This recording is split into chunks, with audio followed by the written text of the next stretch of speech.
Star Wars BattleFront beta review that I promised in the United Front Gaming Facebook page. So as you can see, I'm on top of the cannon that fires up at the Star Destroyers. You can actually get up here. How on earth my partner got up, I don't know, but didn't actually manage to take out many people being up here, but it was quite cool being up top. So as you can notice, you can go third person or first person in this game. So bear in mind, it's not your traditional battlefield game, and that this is more of an arcade game for those who are avid fans of the movie and that kind of thing. It's more, let's get the players to use all the toys and that kind of thing. And having played Star Wars Battlefront 2, this is definitely a step up in terms of graphics, and EA and DICE are well known for their graphically good games, as we pretty much all know. And so, as you can see, the rebels here have a job to try and take down the AT walkers, just like in the movies. If they can get them down, then it's pretty much game over, and it's then you swap over as the Empire, and you keep rotating like that.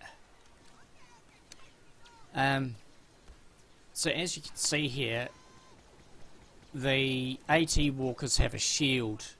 Now, to get the ATs down, you have to take that shield down, and there are several ways. At the moment in the beta, there's pretty much only two ways to do it. One is the orbital strikes. If you can save your orbital strike for when these here are active, these uplinks, as you saw there, that circle, when they're active, then the Y-wings come in and take down the shields on the AT walkers. And it's at that point, when the shield's down, that you can use orbital strikes, and you can harpoon them with the spaceship, which you'll see coming up in a minute, the harpoon ship. I can't remember what it's called, but yeah. So it's a good game. When you first get in, or when I first got in, it was, oh cool, I'd play with all the toys and try them all out. And I soon learnt to find where the drops or the tokens were in order to have a go on them. But after a while, you sort of start to think, well, you know, the rebels are quite underpowered, and the rebels might be a bit overpowered. And that's fine. I get that, and here's that ship that I was on. It's the other one.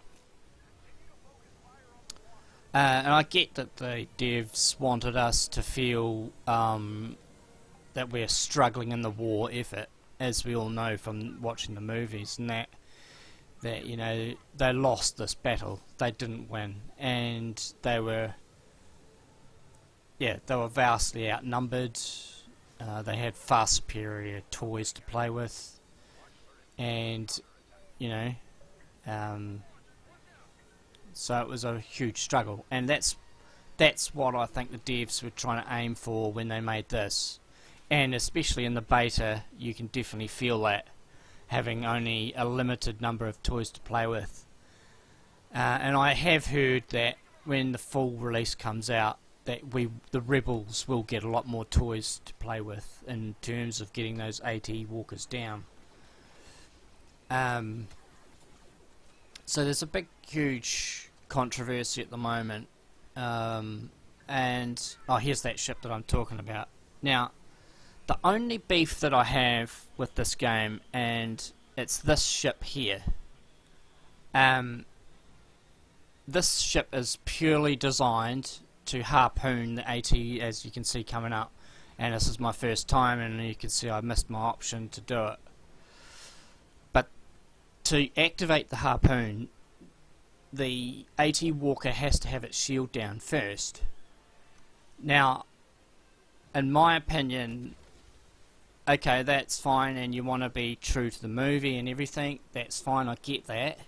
But if you're going to have that ship in, and it needs to, there needs to be a little bit of balance there, I think. It needs to be that the harpoon on it can be active while the shield on the AT is up, and that is the only thing that can still be used, because that ship's not designed for fighting. So you get in it and more than likely you get shot down by a TIE fighter anyway. For those that do pull it off, in my opinion, are quite the hero. It's a very rare occurrence. That to me is pretty much the only beef I have with the game. My next beef, and I realise this is only a beta, and whether it was a bug or it was just I didn't know how to work it properly, or whatever it was, but it was the buddy system. And I have to define the buddy system in that it is a partner system, and a party system. Unlike Battlefield, where you could log in with one of your mates and then you'd join up as a squad on the same side, in this you form a party and then up to 8, and then those members, according to a few people, I think this is how it's supposed to work, that if you're in a party, the people in the party should be on the same side as you and in the same server, whereas the partner that you're with, and you can only have one, it sort of replaces the squad system in Battlefield, so there's only one person who you can spawn off. All the times I've had the partner, we've been a random partner. Even when I've been trying to get a certain specific friend of mine to join my partner system, it doesn't work. I've never been able to get that working. Now, whether it's a bug or it's just me, I don't know. In my view, the system isn't working very well as it should. And the whole idea that you can't choose a server and there's no server browser, that too is a bit of a problem. It means now that clan members, large groups of friends who play FPS games and enjoy the competition aspect of it, now can't find a good ping rated server. You're now dished out with a certain server, whether it's a bad ping or not, you've got it there. I have been told that you can host the servers now for Battlefront. There was a rumour, I don't know if that's true or not. If that is true, then that is quite good. It means now that clans can own their own server, where the ping is a lot better in their region, and then they're able to have a much smoother game. Because as we all know, in the past, EA and DICE have had a bit of a run-in with servers not running the way they should be, and the game mechanics itself is largely at fault. Which leads me to my next opinion.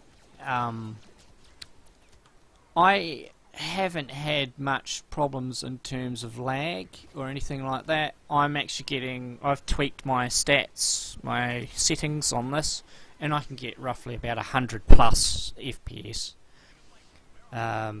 which is actually pretty good.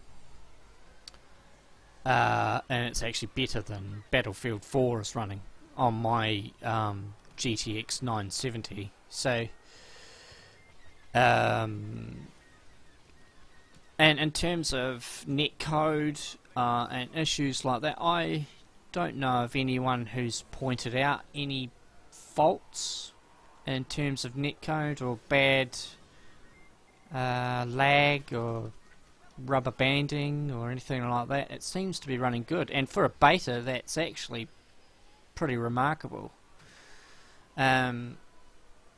So with that said, you know, it is only a beta, but betas are good for fixing bugs. It's the time for fixing bugs.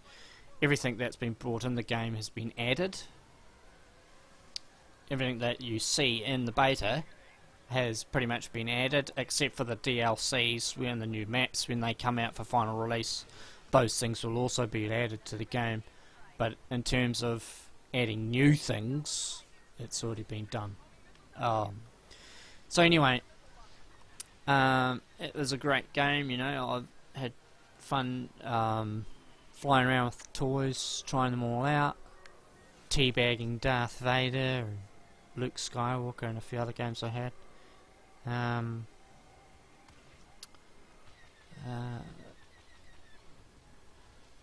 Yeah, so another thing I would have liked to have seen, and I don't know if this is in the final release, but according to the movie, you know, you're able to see Luke, or one of the rebels in, was it Return of the Jedi?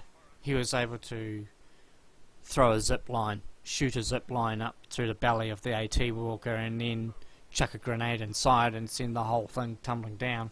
You know, that ability would be quite good to have in this game. Now, it's probably too late. They probably haven't got it in or added, but that would have been another aspect to the game I would have liked to have seen. So there's Darth Vader. I'll run and help him out.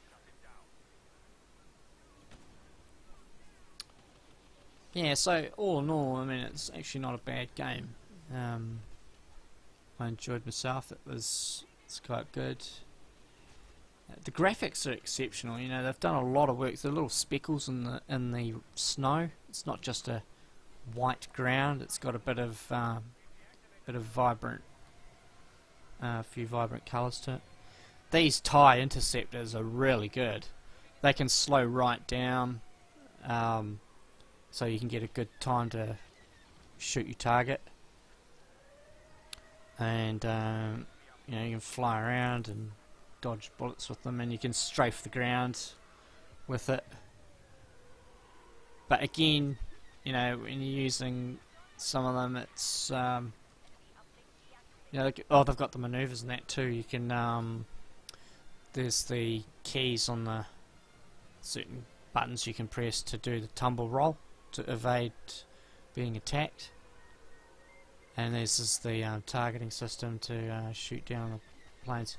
You've got to time it right. You've got to hold down the right mouse button, and then it targets your opponent like that, and then it just, you know, fires away. I think you press the number associated with the ability.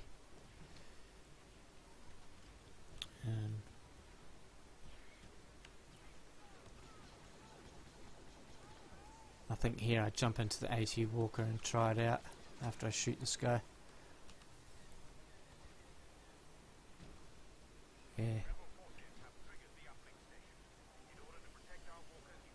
So with the AT walkers, you can't drive them. They are on a rail. They automatically walk for you. But you can. You've got three options, as you can see there in the bottom right hand corner. So you've got the main gun here, and you've got a secondary gun, and then you've got the orbital strikes that you can send down as well, which you see in just a minute, I think. Just as I die, I think you see it come down. That's me activating it there.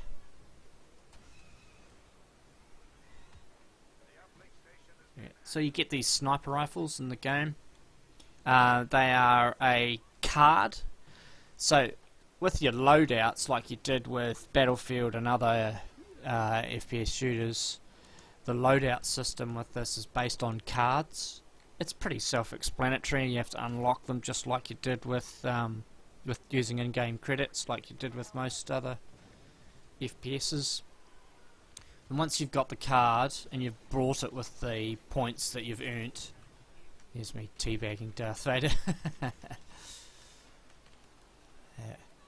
So you can then sort out your cards. You could, in the full release, there'll be a number of different cards you can collect, and then you'll be able to do different loadouts, interchange different cards for each round, try different loadouts.